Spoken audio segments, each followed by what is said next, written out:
All right, so part 2 of anxiety disorders include anxiety disorder called panic disorder. This is an anxiety disorder that's marked by unpredictable, minute-long episodes of intense dread, where the person experiences terror and accompanying chest pain, choking, or other frightening sensations. What I've learned about this particular disorder is that it's very comparable to that of like a tornado. Oftentimes it appears what seems to be very quickly, out of nowhere, can do a tremendous amount of damage in a very short amount of time, and then quickly leaves, almost as quickly as it appears. With panic disorder, many people will be in a situation where they have very little warning. They have this intense dread where they truly feel as if they are dying. They lose control of their body, they have chest pain, they can't breathe, they have a lot of different symptoms that I'll get to on the next slide. But I think what's so tough about panic attacks is that they are so intense.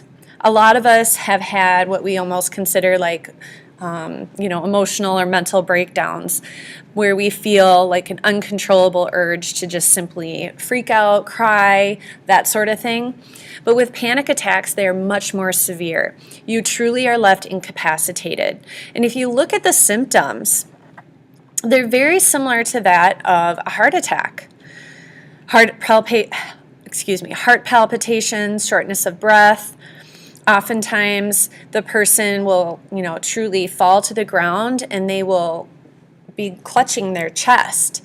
And so people who are witnessing what is a panic attack oftentimes confuse it and misinterpret it as a heart attack. And so they oftentimes will be brought to the emergency room and they will run a bunch of tests for a heart attack. And when those tests come back negative, it's oftentimes an indicator to the physician that it's psychological in origin. So people who have this diagnosis typically will have many panic attacks. I've had students in the past who have had isolated incidences where they, in fact, have had panic attacks, but because there are not frequent and there's enough time in between them, they don't typically get a diagnosis. So as you can see listed at the bottom, after the attack is over, it's like they were hit by a Mack truck. They have extreme fatigue that sets in, and they oftentimes will rest and will sleep. It's like their body ran a marathon. That's how fatigued they feel. So panic disorder, oftentimes you will see, accompanies other anxiety disorders. One of them that panic disorder sometimes will accompany is phobic disorder. Phobias are marked by persistent, irrational fear and avoidance of a specific object or a situation. I think what's important to identify or explain with phobic disorder is that the fear is irrational, that it's persistent. It's out of proportion to what it is that you in reality are being afraid of. Avoidance is a huge part of it as well, because I think a lot of us have what we would consider irrational fears, but our daily activities aren't affected by it. Avoidance isn't part of it. And so when it does cross that line, we talked about the 4 Ds yesterday. Avoidance means that you will change your daily routine. You will go out of your way to avoid coming into contact with what it is that you fear. And sometimes it affects your relationships and it brings you a lot of distress. So when we think back to the 4 Ds, with phobic disorder, a lot of those apply. There are 3 subtypes of phobic disorder. One of them is called agoraphobia. And this is a fear or avoidance of situations in which escape might be difficult or unavailable when panic strikes. Oftentimes, panic disorder accompanies agoraphobia. And so people will oftentimes be housebound with this type of phobic disorder. They won't want to leave their house because they're afraid of the unknown and what might happen when they leave the safety of their house. Some agoraphobes will have a few locations where they feel safe. Maybe it's church or a grocery store or a friend's house, and they will only go to those locations where they are predictable and they know what to expect. Another type is what's called specific phobias. This is the one that you guys are probably most familiar with. People who are afraid of heights or afraid of spiders or claustrophobic, being in an enclosed space. And oftentimes, again, the fear is out of proportion to reality. There are hundreds of specific phobias. Some of them seem very bizarre, like being afraid of string or pickles or lawyers. I mean, it's very bizarre and unusual, but there typically is a phobia for pretty much anything. I'm going to show you this video on arachnophobia.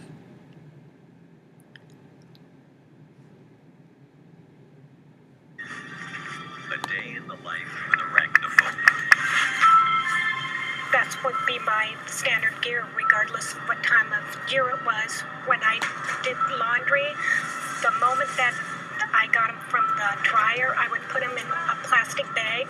I had the cleanest truck because I had a spider brush, and I would literally brush my truck every single time I got in it. I had also a special spider brush, and I would like wave it around in case there were webs hanging in the wall, all the way down the hall to my bedroom. For Joanne, avoiding even the slightest glimpse of a spider had become a full-time obsession. You tried a number of things, right? Yeah. And then what? How did you get the idea to work on virtual reality? Well, I saw Scientific American Frontiers on Channel 9 with you. The room is tilted. In the show Joanne saw, we visited researchers at Georgia Tech in Atlanta. Using virtual reality, they're able to give people with a fear of heights a simulated version of the real thing.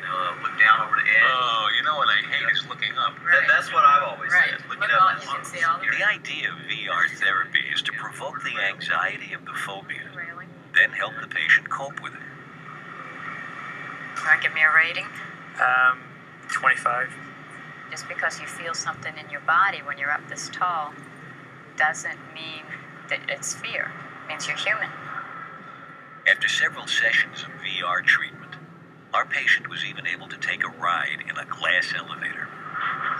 And you saw that, Joe? What did you think to yourself? What was your reaction to that? I thought it was very cool that the guy was going up in that elevator. And I looked at him going, I was looking at his eyes going, oh, he knows the feeling.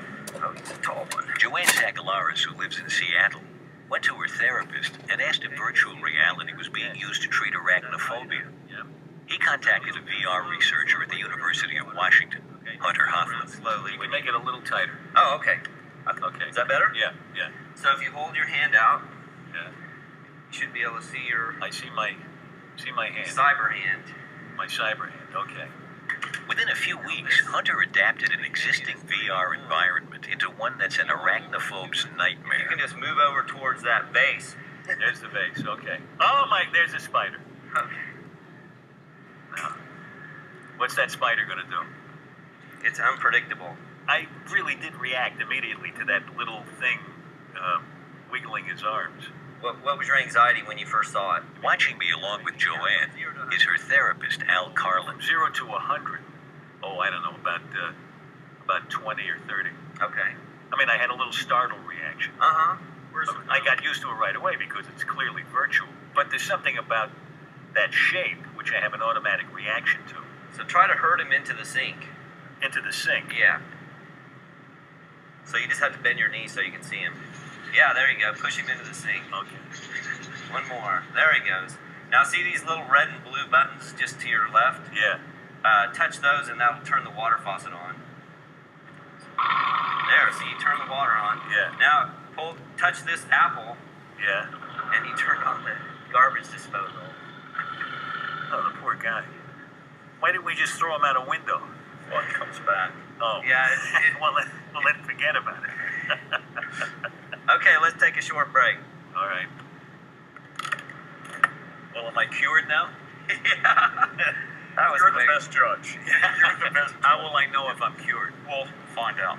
You're not going to give me a real spider, are you? We'll see what happens. What was it like watching me go through this? Did that bring back the process for you? Yeah. Yeah, because my hands got sweaty watching you. Really? Now that you've achieved some level of desensitization, Yeah. we move to the next stage. Okay. So let's go back here. Is the spider going to get worse? Is that it? No, it's. Can you see okay? Yes, I see fine. Now, at this point, you know more about what's going on than I do, locked away as I am in my virtual kitchen. What is he, on a thread or something? He's on a spider web. So what's your anxiety from that spider? I have to tell you that I consciously don't feel a lot of anxiety, but I'm noticing that I feel here in my Uh-huh. chest and my stomach, I really feel a physical reaction. Uh-huh. So just keep looking at it. Yeah. And if you can, try to take a deep breath, hold it for a moment, and breathe out slowly. Where'd he go? Now he went someplace. Oh, he's going up and down. I don't like when he gets out of my sight. If you can just reach out and touch the spider Oh, with sure. an open hand. Open hand. Ah. Are you okay with that? Yeah. Oh. Hey, what? You know what just happened? What? What just happened? You put that thing in my hand, that controller, but you were holding it right where the spider was. Uh-huh. And when I put my hand over there, and there I got that controller, I thought I was touching the spider. Okay, here, try touching didn't do that again. deliberately. did Try you? touching that again. Where is it? Here. So, Ah. so did that feel like a spider when you first touched it? Yeah, of course it did. So what was your anxiety then? Well, I think my laughter was an expression of my anxiety. Okay. And I don't know what it was. It must have been, it was a shock. It must have been 60 or 70. Oh, this is disgusting. Okay. Oh, it's a tarantula, too. It's very interesting. The longer we do this, the more convinced I am that I'm deeply anxious about this, and you're not going to get me out of it. I suspect that with time you'd get real comfortable, almost sort of bored with this virtual spider. But hopefully if you're somewhat anxious along the way, it may move you to be less destructive to those guys when you meet them in the real world. They may never be your favorite critters. Yeah.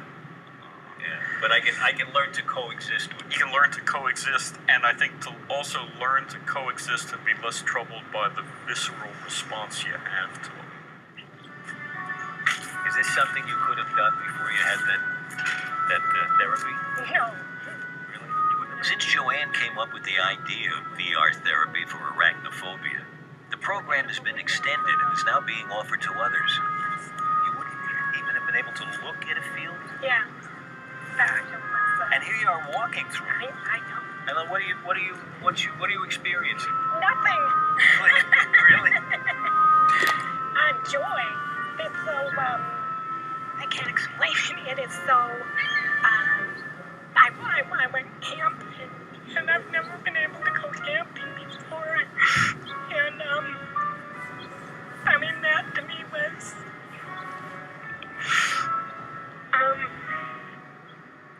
great.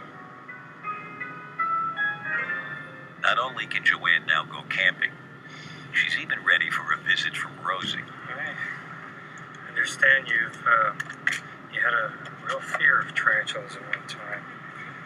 You've overcome that, do you think? Yes. I'm confident.